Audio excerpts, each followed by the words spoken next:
Saturday night's main event took place last night in Madison Square Garden. I would call it the weakest card of any Saturday night's main event that they've done since they brought the show back a couple of years ago. But the last one wasn't that strong either. And the one before that had 3 matches, so I can't even really say that. But for the first time in 19 years, Madison Square Garden played host to a Saturday night's main event. The last time was way back in 2007, 3 months before I gave birth to the Sound Off. A beautiful, bouncing baby boy who's all grown up now. You know, he's a sophomore in college now. Did you know that? He is. Let's see. That card back in 2007, I jotted this down, had Batista and Kane against Finlay and the Great Khali. Not a great start. John Cena against Carlito. A little bit better. CM Punk and the Boogeyman against John Morrison and Big Daddy V. Oh my God. And Evander Holyfield and Matt Hardy ended in a no contest in a boxing match. Boy, WWE has not been kind to MSG when it comes to these shows, have they? Not at all. As someone in the live chat said last night, it was a show of all time. That's the best way to describe it. If you missed it, you missed nothing of any real consequence outside of the tag team match with Punk and Cody, which at least had implications for SummerSlam, and a Nick Aldis return to cost Gunther a championship opportunity, and Sami Zayn as well, who really got a raw deal last night. But I said coming into this was going to be a one-match show. That's what I said on Friday night during the SmackDown review. This is going to be a one-match show, and that one match delivered.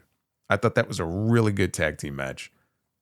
Fatal Influence, Fallon Henley and Lainey Reed, they are the new women's tag team champions. They picked up the win over Paige and Brie Bella. There was a terrible spot there at the end. It was the finish of the match where Jessica Carr was the referee, and there was a spot where JC Jane interfered to reverse a roll-up. Supposedly, she didn't see it. The referee didn't see it. Bullshit. I mean, she was right. It's impossible that she didn't see it. So it just came off very poorly. And I think Paige actually went on social media and she said, Becky was right. This referee is terrible. Jessica Carr, man, what is going on with Jessica Carr? This was the obvious ending here. I mean, it could go no other way. Fatal Influence, especially after JC Jane got beat on SmackDown last night. Couldn't even qualify for the ladder match at SummerSlam. You had to throw these women a bone, give them something. So now they're the women's tag team champions. That was the obvious outcome. Danhausen and JD McDonough, they had a no disqualification match, and this was all the hijinks that you would expect from a Danhausen match, especially once they made it no DQ. But on SmackDown the night before, Danhausen said that he had some backup, and it was going to come in the form of a cat, and he showed a stuffed animal cat in a cage. And so I heard that, and of course, I mean, I know enough about the Knicks to know, oh, cats. Because I was expecting that there were going to be some New York Knicks players involved here. And once it became clear that Jalen Brunson was going to be doing something with Roman Reigns, this was below his pay grade here. I was like, well, okay, they'll have some other player or players come out to help Danhausen. And as soon as he started talking about Cat, I got people in the fucking chat on Friday. Oh, is Ernest the Cat Miller going to come back? Is the Cat Stacey Carter going to show? I'm like, what? People are out of your mind.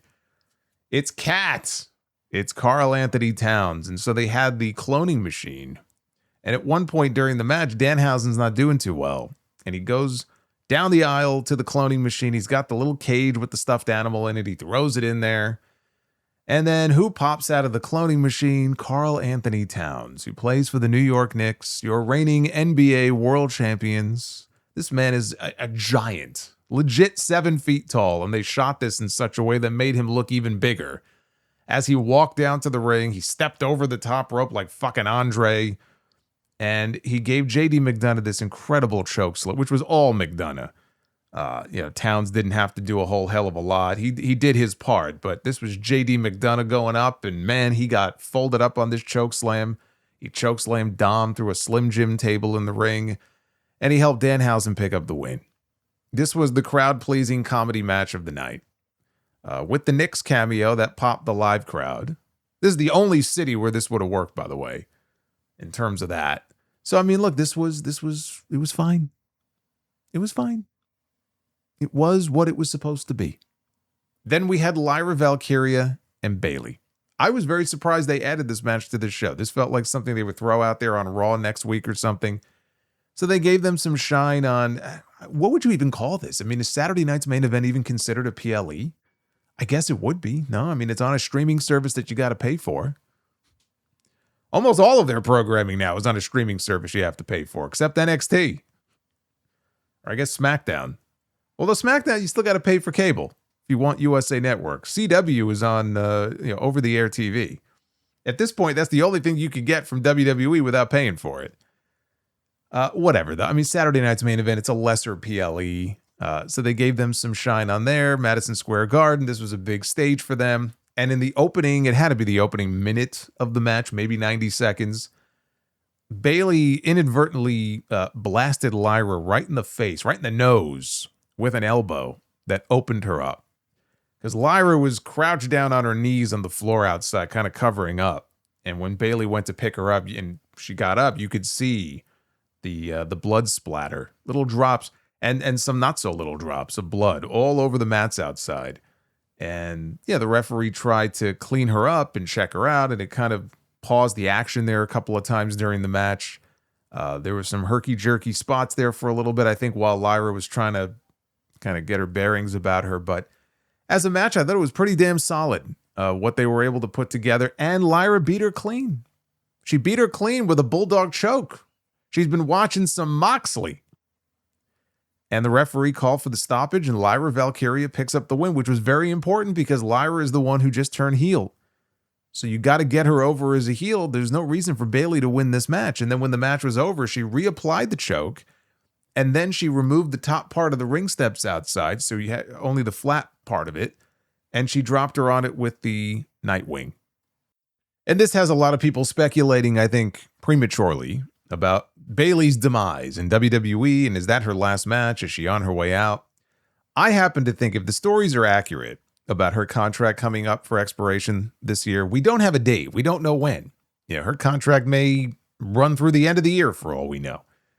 So in the absence of that, it's impossible to know, whether or not she's at the end of her run here or what's going on contractually. My belief, personally, is that if that is true, and her contract is up sometime in the next several months, she will be gone from WWE, and she will go to AEW. That was the one name I singled out at the beginning of the year when I did my predictions. It just feels to me like unless she's just married to this idea of staying in WWE because it's been her home for so long, and she likes the people that she works with, and she wants to help elevate, newer talents, and then maybe she wants to transition into some sort of coaching role, which I could absolutely see her doing. I mean, she has these all women's lodestone seminars that she's doing. She's really given a lot back, to women's wrestling in that regard, and can be a very valuable asset to WWE or AEW or anywhere, frankly, that she wants to go work. But in AEW, I think it would give her a new lease on life. Obviously, you have the Mercedes factor. Is Mercedes in her ear telling her, hey, the water's pretty good over here. Come on over to this side. Plus, then they could work together. But look at all the other women that she would be able to work with. Now, I know she's very friendly with Chris Statlander. That would be potentially a great match. All these new faces that Bayley would be able to get in the ring with and work with, I think it would be good. Sometimes it's good like a baseball player. Just a change of scenery. Playing for a different team sometimes can make all the difference in the world, unless it's the Mets. Then you play worse. But I still feel that way. I still feel like Bayley is very likely going to be gone, and it's just a matter of when. I didn't get the sense that this is going to be the last time we ever see her. It's probably the first of a series of matches that these two are going to have, but if it was to be the last time that we saw her, look at what she did here. Other than, possibly breaking this woman's nose and busting her open, she went in there and she put her over. She put her over in a major way, and that's big for Lyra. I wasn't totally sold on Lyra as a heel. I still think the jury is out, but what I've seen from her so far, it looks promising. I think that she probably can pull it off. WWE is going to have to really get behind her and just, again, consistently feature her on the show and give her stuff to work with. But I like what I'm seeing so far. It's certainly a lot more interesting than whatever the hell she was doing or just not doing on television over the last several months. We had CM Punk and Cody Rhodes, the real main event of this show, taking on Gunther and Sami Zayn, with a stipulation that we found out about on Friday, which is, first of all, Gunther was not suspended or fired after beating up the general manager of the show. We were told that that was by the request of Nick Aldis himself, who did not want to screw up the main event that he had made for this show. If Gunther and Sami Zayn could win, they would be added to the main event at SummerSlam for the WWE Championship to make it a fatal four-way. Now, the Gunther and the Aldis stuff to me made it pretty clear that, his team wasn't winning this match. I did like the idea of them adding the stipulation because all of a sudden now there's something on the line. This isn't just a tag team match. It's a tag team match that has implications for the main event of SummerSlam. So I like that. And there were a lot of people who, didn't think of the Nick Aldis factor, and they thought, man, we're going to get a fatal four-way. Right? It only makes sense. All four of these men have been feuding in different ways, and Sami Zayn, my God, what's he going to do at SummerSlam? He has to be in that match. So you had a lot of people probably buying on the near falls and believing that it was going to be a four-way, and they were probably shocked, when Punk and Cody went over. I wasn't, but I thought the match was really, really good. I mean, they got out of the gate right away. They picked up where they left off on Friday, that big brawl to close out the show. It was nonstop. It never really slowed down. The crowd was hot for it. And I just thought it was a really well-worked tag team match. Some great near falls down the stretch. And in the end, Nick Aldis makes a surprise appearance, and he clobbers Gunther in the head with the WWE Championship because there was a ref bump. Boy, I guess it's a good thing that there was a ref bump in this match. Did Nick Aldis really need to wait, though, for a ref bump? He's the GM. He could just order Charles Robinson, don't you dare call for the bell. I'll fire you. This is now a no disqualification match. What's the point of having power if you're not going to abuse it? I mean, come on. But thankfully for him, there was a ref bump. Ref didn't see it. He walloped Gunther in the head. He staggered backwards right into a GTS, and Gunther got pinned. Gunther got pinned by Cody Rhodes, which continues a recurring theme, by the way, which is that Gunther cannot beat Cody Rhodes. He could not beat Cody Rhodes at Crown Jewel 2 years ago. He could not beat Cody Rhodes at Clash in Italy. He could not beat Cody Rhodes back on SmackDown on the 19th, not once, but twice, because they restarted the match, if you remember. And then they wrestled in the main event on Friday on SmackDown. And again, he could not beat Cody Rhodes. Here in the tag team match, he gets pinned by Cody Rhodes. There's something about this guy that Gunther, he just cannot do it. There's something about Cody that Gunther just cannot figure out. And now he's not even going to get his shot at SummerSlam because Nick Aldis fucked him over. But he didn't just fuck over Gunther. He fucked over Sami Zayn. And Sami Zayn now is going to blow a gasket. As well he should, because he has a legitimate gripe now. Through no fault of his own. His boss, a WWE official, fucked him over in this match and took away from him, stole from him a potential championship match at SummerSlam. What are you going to do about that? What are you going to do to remedy that? Sami didn't do anything wrong. You going to make it a triple threat match at SummerSlam now? I don't necessarily get that sense. I think they're pretty solid on this being a one-on-one match. At the very least, you have to guarantee Sami the rematch that he never got. Give him the first shot coming out of SummerSlam. Whoever the champion is, Punk, Cody, doesn't matter who. SmackDown, August 7th. It figures that absolutely they would do it on August 7th because I'm going to be at a House of Glory show. It's only right. If you're going to have a WWE Championship match on SmackDown, it has to be on a night where I am unavailable. So I guarantee you, August 7th, there'll be a WWE Championship match between Sami Zayn and whoever the champion is. But it's only fair. And as far as Cody and Punk go, there were some miscommunications during the match. There was a disaster kick at one point that Cody dropped Punk with. But they won the match and everything was everything was cool between them when it was over. And Cody handed Punk the WWE title. Punk went to go sling the belt over his shoulder and the strap smacked Cody in the eye. Thankfully, it wasn't the part of the strap that has that gold tip. That thing will wreck you. You got to be real careful with that. So he got smacked in the eye. Punk seemed oblivious to this. Cody was not happy about it. And Punk left and then Cody followed. And then they shot an angle after the show that aired that ran on their social media and on YouTube where Punk was being interviewed in the back by Jackie Redmond. Cody comes over in a huff, and he is not happy. And he just wants him to know, or wants to know, that that wasn't on purpose. Tell me that wasn't on purpose. And Punk had no idea what he was talking about. Cody's looking at the camera. Get that camera out of here. He's getting all hot. Trick Williams, of all people, randomly steps in. Trick had wrestled Laredo Kid on the pre-show in a non-title match. Trick randomly steps in to usher Cody away and try to help break things up. Do I think that's going to be indicative of anything? Not really. I mean, I guess they could just do Cody against Trick in a random match on SmackDown. I don't think it's necessarily a sign of anything involving Trick Williams. But that's how that segment came to a close. You had to know that coming out of this show, things were going to have to start to get really heated between these two.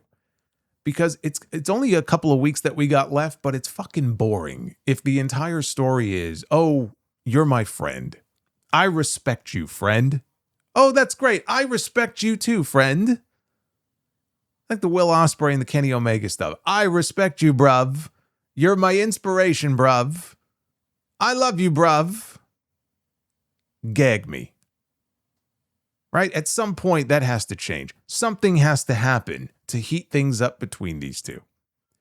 So they manufactured something here with the belt strap hitting him in the face. I mean, there's any number of ways they could have gone about doing this, but this is exactly what I figured. Something bad was going to come out of this show.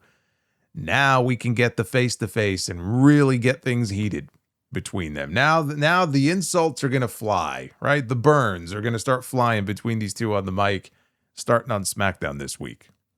This is where they start to heat things up between the two of them. And then they close the show, not with the main event match, but they close the show with 20 minutes, maybe more than that, of aura farming with Roman Reigns and Jalen Brunson, the captain of your NBA World Champion New York Knicks. He got a full entrance. The camera followed him from the locker room all the way through the back, and then he meets Roman at Gorilla, and the two of them make their way out to the ring together. This was Brunson's first time setting foot inside Madison Square Garden since the Knicks became NBA World Champions, which they didn't do at MSG. They won on the road. So first time in MSG since then. And they got pyro coming out. They got pyro once they hit the ring. They got pyro again at the end of the show. They got so much pyro. They blew the pyro budget just on these two guys alone. And Roman gifted him a replica World Heavyweight Championship belt with a blue strap. Blue and orange are the Knicks colors and the Mets. There will be no gifting of any championship belts to any New York Met anytime soon. Gorgeous belt, though. And you could buy it if you want to right now. It'll only set you back $700 on WWEshop.com. They don't ship out until December. He gives him this belt. They're posing. And then we hear Seth Rollins music. Only we don't get Seth Rollins. Out comes Tyrese Halliburton of the Indiana Pacers. Good friends with Jalen Brunson, but enemies on the court. Didn't work out too well the last time the Knicks and Pacers were together. It was a decoy, though, because Rollins ambushes Reigns in the ring, totally played up as a heel. You would think, you're watching all of this, and you would think that this is setting up some sort of tag team match. Like it's Bash at the Beach, 97 or 98, all over again. And not a big singles match for SummerSlam. But believe me, there will be no tag team match. Jalen Brunson was out there with his wrist in a cast because he literally just had wrist surgery in the last few weeks. Halliburton, meanwhile, I don't know where he is in his recovery, if he's 100% or not, but he blew out his Achilles. He ruptured his Achilles in Game 7 of the NBA Finals last year and missed the entire season. So they've dealt with their share of injuries, believe me. The NBA and their respective teams are not going to allow them to wrestle any matches anytime soon. But, Brunson steps in the way as Rollins was going to stomp Roman on a chair, and Roman ends up taking out Seth with a Superman punch. Seth Rollins was forced into the role here, total heel. And this all ends with Roman holding up the Larry O'Brien trophy, the NBA championship trophy, and he and Jalen Brunson pose in the middle of the ring to close out the show.